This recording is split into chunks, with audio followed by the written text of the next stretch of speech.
everyone, welcome to Remote Moms Movement. Today I'm going to show you a quick workaround that you can do so that you can create your portfolio fast. And this particular technique is much more suitable for creatives.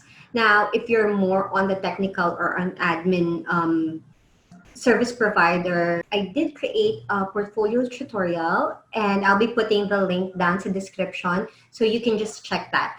However, this is an alternative way that you can do it if you need to apply for jobs right away or kung hinihingan ka na ng client, you can actually do this. So let's begin.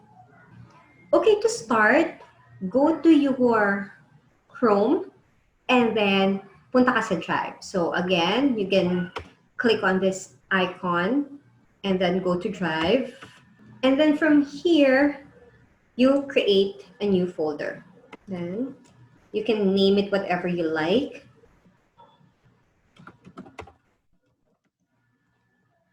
And then just click on create. Now makikita mo andito na siya. Ayan. Open the folder and then i-drag mo lang doon yung mga samples mo. You can also categorize it. So for example, I can create another folder and let's say IG samples. That's for Instagram. And then I can create another one for Facebook samples. You can also create another one for video edits.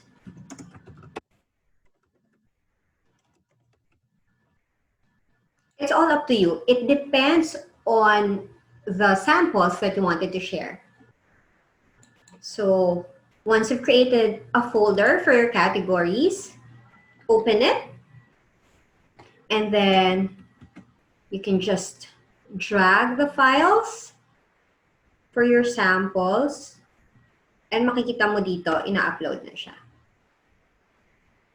So once na mailagay mo na yung mga samples mo sa portfolio folder mo, the next thing that we're going to do is to make this available para kay clients. So to do that, go to the main page ulit. So here, just click on My Drive. And then itong portfolio, click mo siya. Don't go inside, just sort of highlight it. And then makikita mo dito, itong Get Link button. Click that.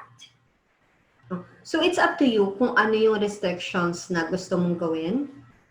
So restricted kasi kailangan mong i-indicate kung sino yung mga taong i-add mo. But since oftentimes hindi mo alam yung email address ni client, what you can do is just set this to anyone with the link. So choose that and then get the link. Yan. And then when you apply sa job post, ito na yung ilalagay mo.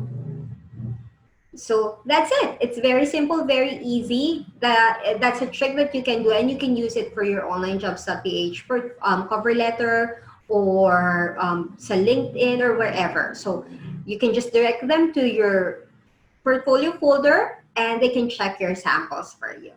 So there you go. Thanks again. And please do remember to subscribe and like the video for more work at home tips for you.